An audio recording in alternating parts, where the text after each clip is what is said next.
You're right, everyone, Dan Central here, and welcome to the second part of my video response to Temph'S 20 gaming questions.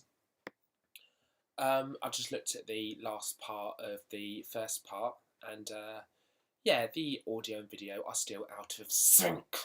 So it's going to now take me another, I don't know, hour or so just to try and slide them back in again, because it's not an easy process. I'm losing the will to live. I just do not know why iMovie keeps doing this. You know, I bought a brand new MacBook, which cost me a lot of money. Got the most latest version of iMovie, and it can't even get a simple thing like syncing audio and video together and match it. And now I've got to go through the painstaking process of trying to edit it afterwards to get them back together when it should be doing it as a standard. So I don't want to think about it too much, because it will end up putting me off making videos at all. So at the moment, sometimes it does it and sometimes it doesn't. So it's kind of hit or miss. So I'm recording videos, and in the back of my head I'm thinking, now have I got to edit it again afterwards, or is it going to be fine? And I shouldn't have to be thinking that. Question 7. Are you normal-handed, arcade-handed, or active-handed? So normal-handed, you got a controller, and you're just keeping it still, and you're just playing as you would normally. Hence the word normal-handed. Arcade-handed, you've got an arcade stick in your hand, and you're using that instead. So that could either be a steering wheel for the PS2, or it could be like what I've got. I've got an arcade stick for the Sega Master System. That's not me, because that just drives me mad. He never wants to go in the direction that I try and move it, and I end up dying. So I never use this. I can't remember where I got it or how I got it, but I don't use it. Active-handed is a bit like when you're playing the Wii, for example, where you're being active with it. So you've got the controller, and you basically move it this way or that way to steer if you're playing a driving game. Or like if you've got the Wii remote, you basically, if you're playing, I don't know, tennis, you just, maybe not that high, but you just, you move with it. Or if you're playing golf, you just swing in the Wii remote. So you'd be more active with it. For me, normal-handed, definitely, without a shadow of a doubt. Keeping it still, focusing in intently on the screen, and just hardcore gaming. So for me, definitely normal-handed. Have you ever bought the same console twice? Have you ever bought the same console twice? No. Shall I tell you why? Because most of my consoles have either been bought for me or been given to me for free. I've been really lucky, actually. I'm not just joking around with that. I am really lucky. All my earlier consoles I've been bought for me. I do have 2 Sega Dreamcasts, and I've got 2 Master Systems, but both the Master Systems were bought for me, and I only bought one of the Dreamcasts. The other one was given to me, so I didn't buy it personally twice. I've got 2 CDIs. They were both, one was given to me and one was bought for me. So personally, I haven't bought a console twice. I've only ever bought one once. What is your favourite video game soundtrack for question 9? It's just too many. There's too many. I've actually got, though, 2 kind of like compilation albums where the London Philharmonic Orchestra have played video game music like as an orchestra, and to hear it as an orchestra is just amazing. So if you ever get a chance to listen to these guys, get my hands out the way. Give these 2 albums a listen. The greatest video game music as played by the London Philharmonic Orchestra. They're amazing. They play some of the best gaming music that you can hear, from like Sonic, Call of Duty, Metal Gear Solid, Super Metroid, Legend of Zelda, Elder Scrolls, Skyrim. They're amazing. These albums are just amazing. So you can sample them on Amazon, I believe, but they are fantastic. But the soundtrack in itself, I've got the Shenmue soundtrack, but it's just too many. I love the Sonic Heroes soundtrack. I love the remixes that are on there, where they remixed Bingo Highway. It's proper upbeat. Love that. It's like a techno feel to it. But yeah, I mean, I'm going to say these albums, because I know there's a lot of games on there, but they're just so good. Have you ever played the Video Challenger? I'll be honest, I've never even heard of it. Apart from what TEMPH'S said about it uses proper VHS tapes. Sounds intriguing, but I'd never even heard of it, let alone played it. So I'll have to do some research and see what it does and what it looks like, but I've never played it. Question 11, graphics or gameplay? Gameplay, obviously. Anyone that says any different is insane, because without gameplay, you don't have a game, which is just what TEMPH'S said as well, and I totally agree. Like, if you've got awesome gameplay and the graphics are mediocre, you're still going to play it, because if you enjoy the gameplay, it's going to have that replay value, and you're still going to get addicted to it. But if there's no gameplay and it's all about the graphics, okay, it looks visually stunning, but if you can't do much on it, you're still going to throw it away. You're still not going to play it. Question 12. Have you ever clocked Super Mario Bros. 1 on the NES without using the warp zones? No. No, I haven't. I'm being honest. It's a hard game. So, no. And it's too tempting. You know, you get to that level 1-2, you go underground, you get to the end of the level, you want to do it. Everyone knows it. You want to run across the ceiling. You just want to do it. Question 13, cartridges or CDs? Cartridges. And again, a lot of the stuff that TEMPH'S said is very true.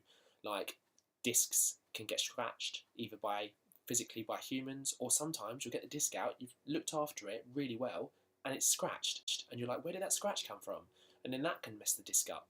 Yet cartridges, they can just last. They tend to go on forever and ever and ever, and they still stay protected because the pins underneath, they're protected by the entire case, so you've got nothing that can really affect them.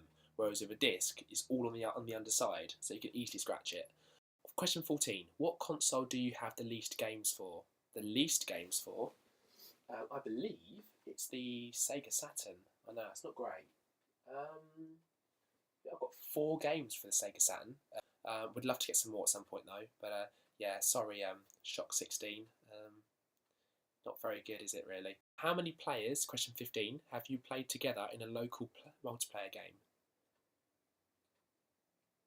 2.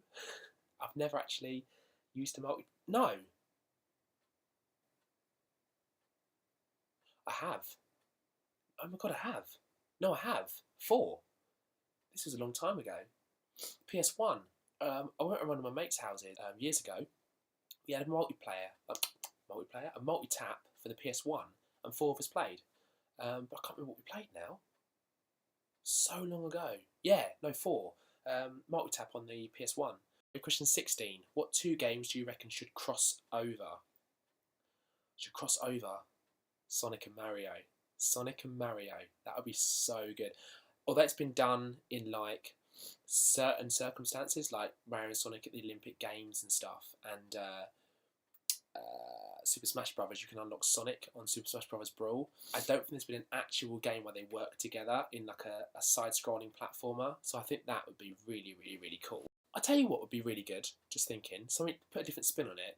I'd love to see a retro game kind of cross over a current gen game. I think that'd be really cool. Now, going back to the Philips CDI, because I want to make this video quite different as well. And it's a console that, again, people don't really know about. There's a game on there called Burn Cycle. It's an amazing game. I love it. You play a guy that's got a virus in his head, and you've got 2 hours to detonate it before it explodes. And I would love to see that cross over with a game that's just been brought out like nowadays. Love to see like Burn Cycle cross over with like Titanfall, for example, that's just not long come out on the Xbox One. That I think would be so cool, because they're fairly similar-ish, but they're from 2 completely different eras in time. And I think that would be so good. Question 17. What is the worst ever glitch that you encountered? I've had the standard ones where you're playing a game and suddenly it just kind of, the picture just kind of goes all pixelated and kind of zoom, and then it's gone. Either disappears off the screen or it just freezes. So they're quite standard. I've had loads that I can't even think of, apart from one. I was on Call of Duty Black Ops, the first one, I believe, and I was playing zombies, and I was on a map where you was inside a building at the bottom in the basement, and you had to go up some stairs, and I went up the stairs, and then I was playing online. One of my mates was still downstairs, so I ran back down to see what he was doing. And as I went down the stairs, I jumped off the stairs and I landed in midair, but I stood in midair. So I went down the stairs, jumped. There's no ledges, nothing to actually go onto, and I stopped. I didn't even fall all the way down. I literally just was standing on midair. And he turned around and he saw me doing it, and he was just like, "How the hell are you doing that?" And I was like, "I don't know." And I put the controller down. I was just like, "What the hell's going on?" And I just stood there on midair. And then eventually I jumped off midair and fell down again. So that was pretty cool because it meant that I could hide on midair, and opponents generally weren't ready for me to be standing there because you can't normally stand there. So that was pretty cool. Although I've had a few as well actually on Sonic where you know on Sonic 1 where you go down those S tunnels. I've kind of gone down one once and fallen out of it and kind of gone into the wall and just stood in the wall, and then I can't move and you get stuck. I've done that, you get stuck in the wall. That's a good one. So yeah, there you go. 3 questions left. How much percentage, question 18, do you think storyline matters in a game? Temph'Uibis said it doesn't matter at all as long as the gameplay is good, and I do agree with that. But I think you do have to have an element of storyline just to give it some structure. This is just my personal opinion. I think it has to have some sort of structure, otherwise the game feels quite up in the air, almost like it's just floating around and not doing much. 25% graphics, 25% storyline, and 50% gameplay. We'll say that. That'll probably change again later, but we'll say that. So I'd say about 25% storyline matters. 19, what is your brand new character? Oh, so I've got an inventor character. What's your brand new character? I'm going to call it Fuzzles, and it's basically, it looks all fuzzy, it looks really cute. It's like a small little kind of pink glowing round thing, like a ball with eyes. And it bounces around, and it kind of bounces, and then when it comes to a hole, it kind of opens up and looks really cute and smiles at you, a bit like a bunny rabbit. And then when it wants to move again, it kind of comes back up into a ball and bounces around again. But then if you get too close to it, it morphs again into something really disgusting, and it basically has big claws, lashes out at you, and tries to basically kill you.